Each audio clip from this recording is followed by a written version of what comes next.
في المشي وتخطي الرقاب إلا لفرجة والمرور بين يدي المصلي إذا كملت شروط السترة ومد الرجل إلى المصحف إذا كان غير مرتفع.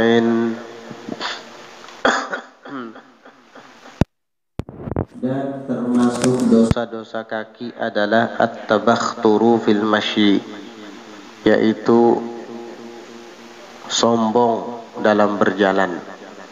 Artinya dia ketika berjalan kaki gerakannya itu seperti gerakan orang yang angkuh. Bahasa Banjarnya baagak. Nah, itu termasuk maksiat kaki. Di dalam Al-Quran Allah Subhanahu wa ta'ala berfirman, "Wala tamshi fil ardi maraha innaka lan takhrikal arda wa lan tablughal jibala tula." Dan janganlah engkau berjalan di muka bumi dalam keadaan congkak, angkuh. Sesungguhnya engkau tidak akan dapat menembus bumi dan tidak akan dapat meninggi gunung yang tinggi. Itu termasuk maksiat kaki. Tidak boleh berjalan dengan jalan orang yang sombong, melenggak-lenggokkan badan sengaja. Lain hal kalau memang bawaan lahir atau kebiasaan dari sejak dulu jalannya begitu, lain lagi ceritanya. Karena ada di antara manusia itu jalannya seperti orang sombong, seperti orang yang baagak, tetapi itu bukan maksud dari hatinya, melainkan karena memang kebiasaannya seperti itu. Itu tidak apa-apa. Ini enggak sengaja dibuat-buat. Pas lagi sedang gajian, jalannya beda. Ya, wah, seperti orang yang paling hebat sudah di kampung. Giliran uang sudah tidak ada, menipis, pindah bungkuk jalannya, pindah kesian. Nah, ini yang dimaksud dengan maksiat kaki. Wa takhattir riqabi, dan melangkahi leher orang.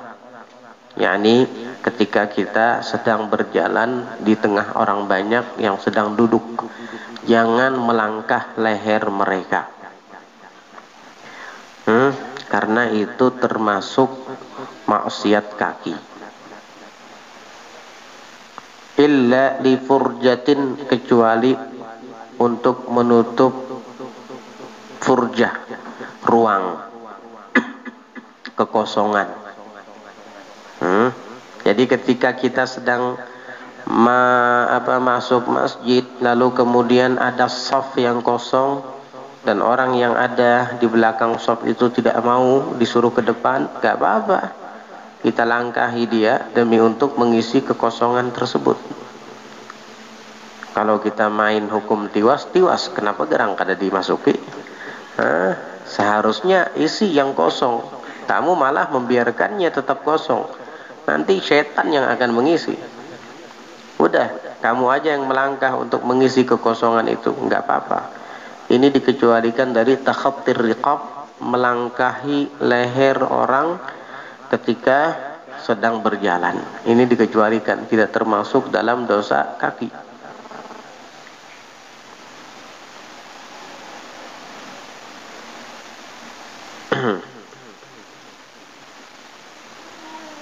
Kemudian wal mururu baina yadayil musalli, dan lewat di hadapan orang yang sedang sholat. Orang sedang sholat, dia lewat di depannya. Itu termasuk maksiat kaki kalau idza kamulat syurutus sutrah, apabila sempurna syarat-syarat sutrah, menutup. Maksudnya syarat-syarat menutup di sini apa? Artinya orang yang sholat tersebut dia menghadap kepada dinding penutup. dan yang dihadapinya itu adalah entah berupa dinding ataupun tiang ataupun sesuatu yang ditancapkan ke tanah yang tingginya itu tidak kurang dari 2/3 hasta, seperti yang kemarin kita bahas dalam bab buang hajat ketika menghadap kiblat. Maka harus pakai tabir penghalat. Nah, begitu juga ketika kita sedang sholat, dianjurkan untuk menghadap kepada sutroh penghalat, dan minimal tingginya itu 2/3 hasta. Jarak antara kita dengan penghalat itu tidak lebih dari 3 hasta. Mau 3 hasta atau 2 hasta setengah, begitu. Yang jelas tidak lebih dari 3 hasta. Jika syarat-syarat ini sudah terpenuhi, maka haram hukumnya orang melewati di depan musalli, orang yang sholat tersebut.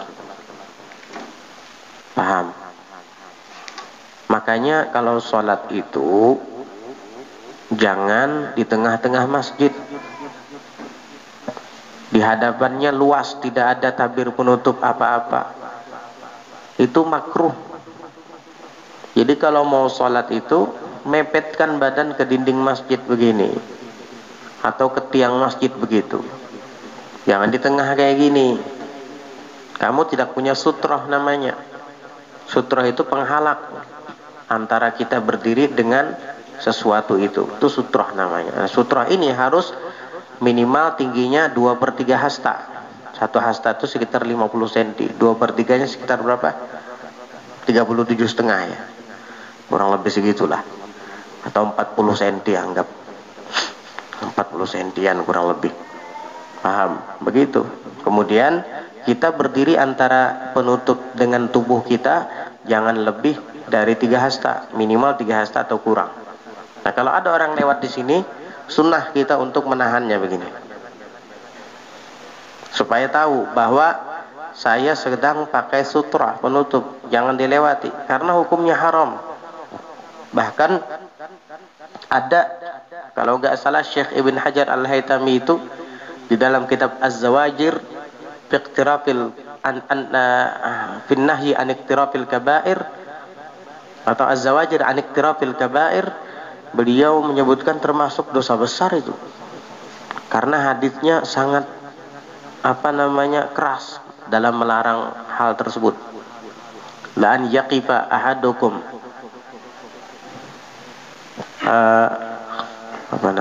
la an yaqifa ahadukum arba'ina sanatan khairun lahu in an yamurra baina yadayil musalli, atau kama qala alaihi salatu wassalam.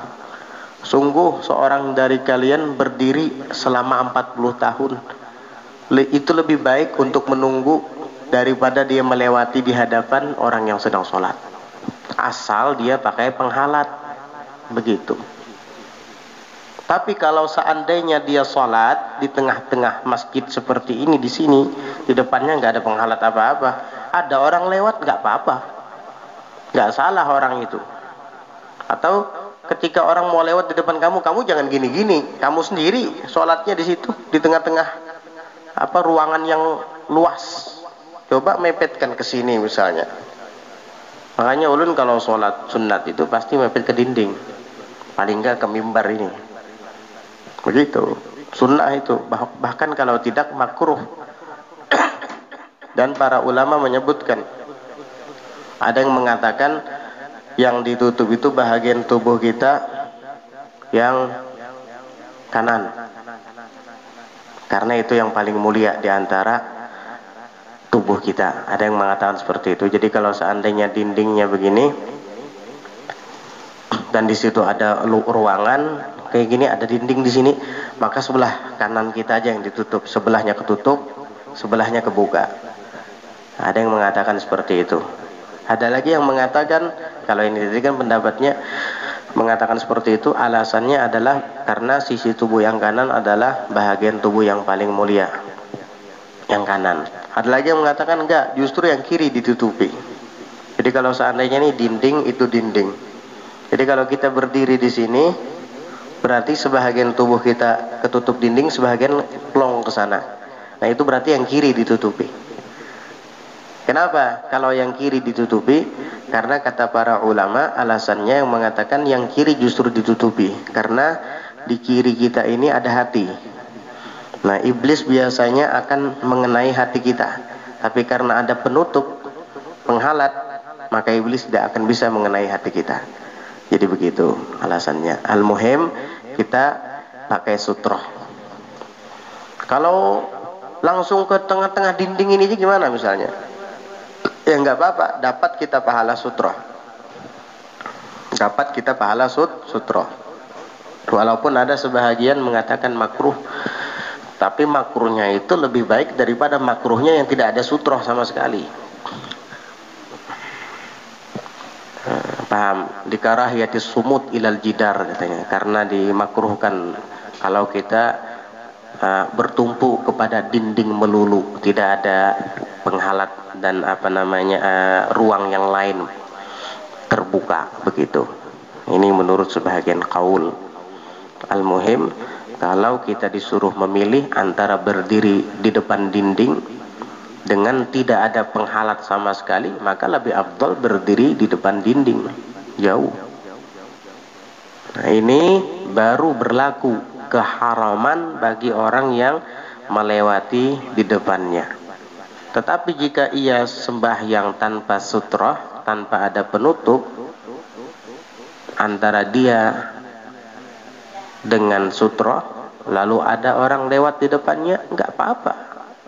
Dan kamu tidak ada hak untuk melarang seperti ini. Kalau dinding tidak ada, tiang tidak ada, minimal sesuatu yang tingginya 2/3 hasta tadi kita taruh di depan kita. Contohnya misalnya dus, minuman mineral nih, apa namanya, dus aqua, walaupun mereknya Prof dibilang aqua juga. ya gitulah, dus minuman mineral kita taruh, taruh, sholat depan situ kita, didirikan biar lebih tinggi misalnya. Atau rehal ini misalnya, rehalnya lumayan, kurang lebih 2/3 hasta ini, taruh di depan kita, sholat, Allahu Akbar, itu sutroh namanya. Makanya beliau menyebutkan di sini haram melewati orang yang sholat baina yadail musalli, di hadapan orang yang sedang sholat, idza kamulat syurutu sutroh, apabila sempurna syurut, syarat-syarat sutrohnya. Kalau tidak sempurna nggak apa-apa, salah kamu kenapa sholat di tempat yang luas tanpa ada sutroh. Nah kalau kamu ingin memilih juga di tempat yang luas seperti ini, taruh tadi dus atau ini rehal di depan kamu. Nah itulah penghalat antara kamu dengan rehal itu, sehingga jika orang melewati antara kamu dengan rehal itu, maka dia berdosa dan kamu berhak untuk melarangnya begini. Ada yang dikecualikan, kecuali di Masjidil Haram kata ulama, karena di situ penuh, lizdihamin nas, karena sangat penuh manusia di situ. Di Masjidil Haram penuh sekali. Jadi nggak apa-apa kalau kita sholat ada orang lewat di depan kita. Masjidil Haram itu penuh. Masjid Nabawi juga. Nggak tahu sekarang, itu dulu ya, sebelum corona. Nggak tahu corona. Kalau kita lihat di TV sih kayaknya nggak penuh lagi, kosong ya. Allahu a'lam. Kemudian wa maddur rijli ilal mushafi, dan termasuk maksiat kaki maddur rijli, mengulurkan kaki, melonjorkan kaki, ilal mushafi, ke arah Quran, idza kana ghairu murtafi'in, apabila Qurannya itu tidak diletakkan di atas yang tinggi. Kalau kayak gitu kan memang ada raknya tinggi, nggak apa-apa kaki kita ngarah ke situ, karena tidak langsung ke Qurannya tetapi ke lemarinya, nggak apa-apa karena di rak tinggi, murtafi'. Tapi kalau Qurannya sudah di lantai, naruh Quran di lantai aja sudah maksiat, haram. Udah gitu kaki dilonjorkan ke arah situ lagi, na'udzubillah min dzalik. Itu haram selagi tidak bermaksud istihza. Kalau sudah bermaksud istihza, meremehkan Al-Quran, kafir. Tapi kalau tidak, enggak, cuma melonjorkan kaki aja penat, tapi ada Quran di depan kamu, ya enggak apa-apa. Haram kamu, dosa, maksiat kaki kamu. Paham? Kias Quran-Quran lainnya walaupun tidak lengkap dari juz 1 sampai juz 30. Seperti misalkan ada himpunan doa-doa yang di situ terdapat Yasin, Tabarok, Waqiah misalnya. Hati-hati juga tuh, jangan ditaruh sembarangan. Banyak kadang orang awam, apalagi pas malam Jumat Yasinan, Yasin dikelilingkan, dibagi-bagi, taruh di depan kayak gini. Tegur itu, jangan diam. Kenapa? Karena ini Quran. Yasin itu walaupun tidak Quran sepenuhnya, tapi dia adalah bahagian dari Al-Quran. Jangan ditaruh di lantai. Enak aja, kayak perkataan manusia aja. Ini kalamullah, taruh di lantai kayak gini. Tegur, Pak, angkat gitu bilang. Kalau nggak mau juga nyuruh dia, pas kebetulan ada di samping kamu, kamu aja yang angkat, taruh di pangkuan kamu, biar dia paham, supaya lain kali dia nggak gitu lagi. Kalau dia punya akal, ya biasanya orang yang berakal itu cukup dengan isyarat, nggak perlu ditegur. Kada bolehlah dia anak di lantai, nggak usah, ambil aja, tak, taruh di pangkuannya atau taruh di pangkuan kita. Pas sudah Al-Fatihah, Yasin, hanya julnah, julung lo ninya. Oh, berarti inya tadi mah angkat akan wara. Kalau hendak membaca ampun aku jadinya kan, lalu diambil misalnya, ternyata kada, cuman maangkatakan aja. Berarti kada boleh di anak di lantai. Jakanya boleh, kada mungkin siswa nang itu tadi maangkatakan misalnya, ya kan. Nah ini cukup dengan bahasa isyarat. Ingat itu, kalau ada acara yasinan di setiap daerah, di setiap perkampungan itu kan ada rutinitas yasinan, tahlilan biasanya, malah ada yang malam Jumat, ada yang malam Senin, tergantung daerahnya. Nah kalau nanti ada melihat masyarakat awam yang seperti itu menunjukkan bahwa dia minta ditegur. Pada hakikatnya dia minta ditegur. Itu namanya lisanul hal. Lisanul halnya, hal keadaannya itu seakan-akan minta ditegur, minta diajari. Nah kita yang harus paham, kita yang harus bijak. Oh ini kasihan orang awam naruh Yasin di lantai, naruh doa-doa maksur dari Nabi, zikir-zikir nama Allah, Bismillah ada di situ juga tulisannya, taruh di lantai. Oh ini berarti orang awam. Keadaannya seperti itu seakan-akan minta ajari saya. Seakan-akan kalau seandainya sikap dan tingkah lakunya itu bisa bicara, punya mulut, pasti dia akan mengatakan ajari saya yang benar tuh gimana gitu. Nah kita yang paham harus ngasih tahu ke dia. Nah kalau perlu setiap kali mau yasinan dihimbau, bapak-bapak yang hadir, tolong kalau yasin sudah dibagikan jangan taruh di lantai ya, itu kalam Tuhan kita. Jangankan Tuhan kita, orang tua saja wajib kita hormati, apalagi Tuhan kita yang menciptakan kita. Insya Allah mereka akan menerima, kan begitu. Apa ini cetakan tahun 1997, tulisan di kertas, masa ini perkataan Tuhan? Loh, jangan ngawur kamu. Betul memang cetakannya tahun sekian, kertasnya baru dibikin, tapi kandungannya itu yang kalamullah. Sekali lagi kandungannya, hormati isi kandungannya itu, kalamullah itu. Kandungan gimana? Dia kandungannya gimana lagi? Wa annama tadammanathu haqqun. Arti beriman dengan kitab-kitab Allah itu adalah meyakini annama tadammanathu haqqun, bahwasanya apa yang dikandung oleh kitab-kitab itu adalah hak. Berarti kandungannya itu memang huruf alif, huruf ba-nya, huruf sin, huruf mimnya misalnya, itu adalah baharu, tapi kandungannya itu ada kalamullah di dalamnya. Paham arti kandungan enggak?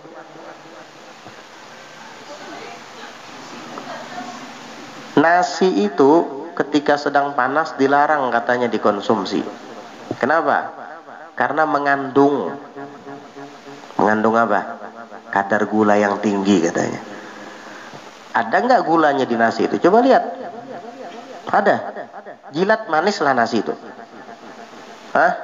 Nasi itu kalau dijilat manis apa tawar? Tapi katanya kalau nasi itu panas, ada kadar gulanya tuh, tinggi kadar gulanya. Dilarang dimakan di saat dalam keadaan panas. Tunggu sampai dingin dulu. Loh kenapa? Karena mengandung kadar gula. Tapi ada nggak gulanya? Ya nggak ada. Tapi kandungannya ada. Nah begitulah perumpamaan untuk mendekatkan ke dalam pemahaman kita. Jadi yang kita hormati itu kandungannya itu. Bahwa di dalam Yasin itu ada kalamullah. Bukan cetakannya, bukan. Nah itu, biar kita paham. Kasih tahu, jangan ditaruh di lantai. Himbau, itu perlu dihimbau itu. Karena apa? Kalau kamu diamkan, kamu dosa. Karena kamu tahu dihukum. Ya, kita himbau dengan baik-baik. Supaya sifatnya itu umum, himbauannya itu umum. Ya sebaiknya secara umum juga kita menghimbaunya. Tapi kalau melihat ada orang, angkat, bisa tersinggung ya. Orang awam kada paham. Tapi kalau kita himbau lebih dulu, jaka bahasa kundang itu dikunci dulu. Ya kan, ya apa laginya sudah. Artinya kalau ada yang mohon jangan ada yang menaruh Yasin di lantai. Kalau mau ditaruh juga di pangkuan, taruh di pangkuan kamu biar lebih terhormat. Karena itu murtafi, lebih tinggi daripada lantai. Gitu. Biar paham. Kalau enggak dikasih tahu ya seterusnya begitu terus. Nanti anaknya gitu lagi, anaknya gitu lagi. Ya, enggak habis-habis. Makanya orang yang tidak tahu itu tahu.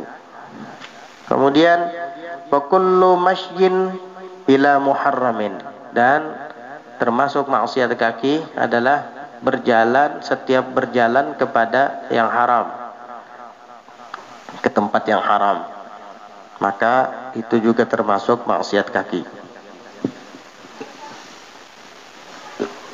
Alhamdulillah. Jadi kalau kita melangkahkan kaki ke tempat yang haram, sebelum sampai ke tempat itu kaki kita sudah maksiat. Mau kemana kamu? Di sana ada pengantinan, artisnya dari Banjar. Oh iya, rame bener Jar. Terus mau kemana? Mau ke sana kamu? Iya.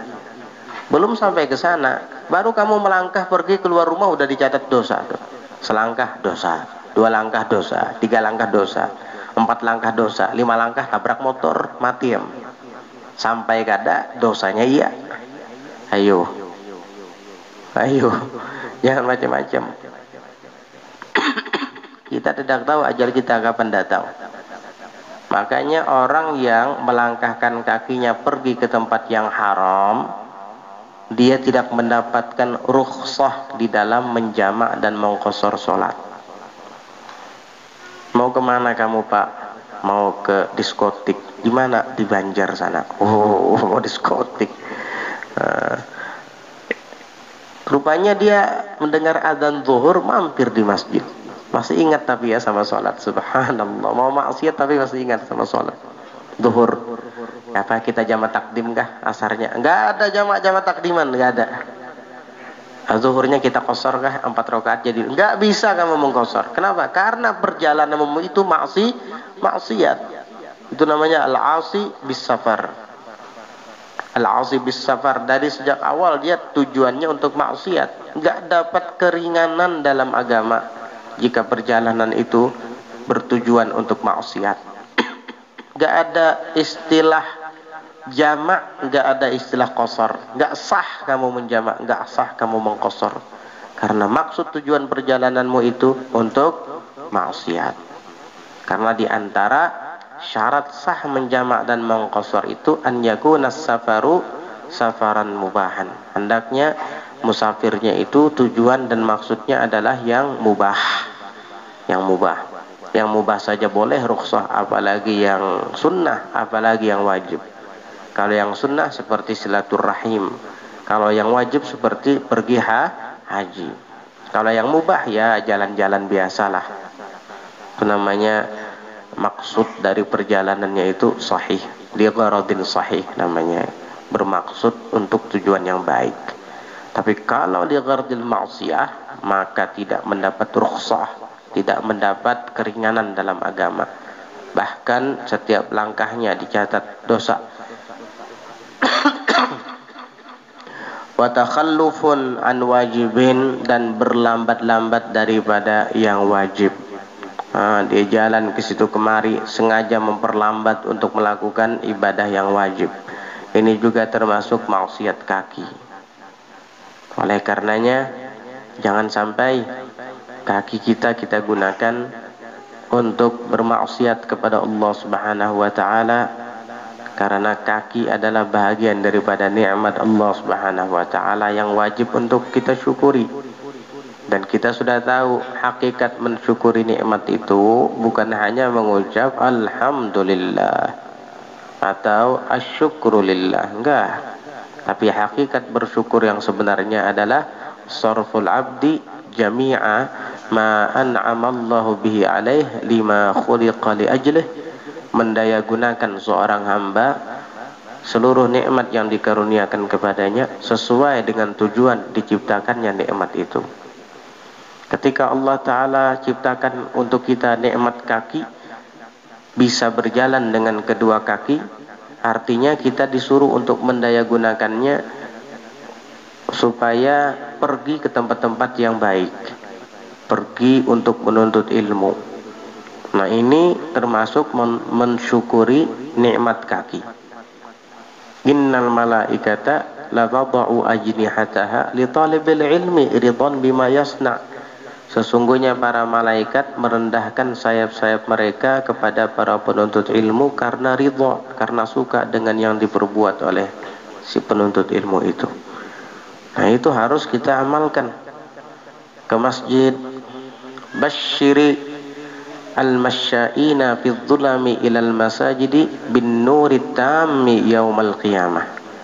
Nabi bersabda, beri kabar gembira kepada orang-orang yang berjalan di tengah kegelapan menuju masjid dengan cahaya yang sempurna kelak di hari kiamat. Pian datang dari rumah ke sini menuntut ilmu, pergi ke masjid untuk sholat berjamaah di bawah gelapnya malam. Gelap yang ada cahaya bulan. Kalau mendung yang ada cuma cahaya lampu sepeda motor atau lampu mobil. Gelap suasananya. Iya. Kelak gelap itu akan diganti oleh Allah Subhanahu wa taala dengan cahaya yang sempurna di hari kiamat. Ya, sekarang kita belum melihat, nanti kalau sudah hari kiamat kita akan saksikan cahaya itu. Hanya didapat oleh orang-orang yang suka melangkahkan kakinya berjalan di bawah gelapnya malam. Mudah-mudahan kita termasuk dalam kelompok orang-orang yang diberi kabar gembira dengan cahaya yang sempurna kelak di hari kiamat. Berkat berjalan menuju masjid, ingin menuntut ilmu dan sholat berjamaah. Alhamdulillah, malam Jumat kita biasa melakukan itu. Malam Selasa juga biasa melakukan itu. Malam-malam lainnya juga biasa melakukan itu. Alhamdulillah, jangan anggap sepele itu. Ente lihat, gelap sekali ya kebun sawit ini. Gelap sekali ya kebun karet ini. Gelap sekali ya, nanti itu akan digantikan kegelapan-kegelapan itu dengan nur tam sempurna, kata Nabi sallallahu alaihi wasallam, kelak di mana? Di hari kiamat. Itulah keberkahan ketika kita berjalan dalam kebaikan. Sebaliknya, kalau kita berjalan dalam keburukan, maka yang terang-terang digantikan menjadi gelap di hari kiamat nantinya. Na'udzubillah min dzalik. Maka dari itu, syukurilah nikmat-nikmat yang Allah berikan untuk kita dengan menggunakannya dalam kebaikan. Itu arti mensyukuri nikmat. Nanti ada waktunya kaki kita sudah tidak sesempurna ini lagi, capek, pegal-pegal, stroke, nggak bisa lagi sudah berjalan menuntut ilmu. Bahkan ada di antara jamaah kita yang dulunya rajin berangkat ke majelis, tapi kasihan mendapat udzur halangan, dia tidak bisa lagi untuk melangkahkan kaki ke majelis. Walaupun niatnya, hatinya, keinginannya ingin hadir ke majelis, ya, tetapi Allah Subhanahu wa taala insyaallah akan mencatat niatnya itu karena ketulusan hatinya. Nah, maka dari itu gunakan kesempatan itu, gunakan kesehatan ini untuk pergi ke tempat-tempat yang baik, menuntut ilmu agama, sebelum nanti datangnya udzur dan halangan yang menghalangi kita untuk pergi ke majelis-majelis yang baik. Ni'matani maghbunun fihima katsirun minan nas, as-sihhatu wal faragh. Ada dua nikmat, banyak manusia lalai dalam menggunakan kedua nikmat itu. As-sihhatu yaitu nikmat sehat, wal faragh dan nikmat waktu luang, waktu kosong. Banyak orang kadang tertipu di situ, lalai. Kesehatannya tidak digunakan untuk kebaikan, kemudian waktu kosongnya digunakan dalam kelalaian. Nauzubillah min dzalik. Mudah-mudahan Allah karuniakan kepada kita taufik dan hidayah, kekuatan untuk dapat memakmurkan waktu-waktu kita dengan sebaik mungkin. Wa a'miru awqatakum bitta'ah wa dzikri kulla lahzatin wa sa'ah. Makmurkan waktu kalian dengan berbuat taat dan berzikir kulla lahzatin, setiap detik, wa sa'ah dan setiap saat. Apalagi ini di bulan haram, di bulan Rajab. Gunakan waktu kita untuk memperbanyak istighfar kepada Allah Subhanahu wa taala. Wahab bin Munabbih mengatakan, kata beliau, jami'u anhari dunya tazuru Zamzam fi syahri Rajab. Seluruh sungai-sungai yang ada di dunia ini berkunjung ke sumur Zamzam di setiap bulan Rajab. Wa qara'tu fi ba'dil kutubil munazzalah, dan aku pernah membaca di sebahagian kitab yang pernah diturunkan, anna man istaghfarallaha ta'ala fi Rajab yarfa'u yadayhi wa yaqul bil ghadati wal ashiyyi yarfa'u yadayhi wa yaqul rabbighfirli warhamni wa tub alayya 70 marratan lam tamassa lahun naru jildah. Kata Wahab bin Munabbih, aku pernah membaca di sebahagian kitab-kitab Allah yang pernah diturunkan. Di situ disebutkan bahwasanya orang yang beristighfar kepada Allah Ta'ala di bulan Rajab bil ghadati wal ashi, di pagi dan di sore hari, yarfa'u yadaihi, dia mengangkat kedua tangannya, wa yaqul, dan dia membaca mengatakan rabbighfirli warhamni wa tub alayya sebanyak 70 kali, maka api neraka tidak akan menyentuh kulitnya. Ini amalkan setiap hari di sepanjang bulan Rajab. Mudah-mudahan Allah karuniakan kita untuk dapat mengamalkannya dengan istiqamah. Amin. Allahumma amin. Fatihah bil qabul tamam kulli sul wa ma'mul wa salahi sya'ni zahiran batinan wa ala Allah yuballighna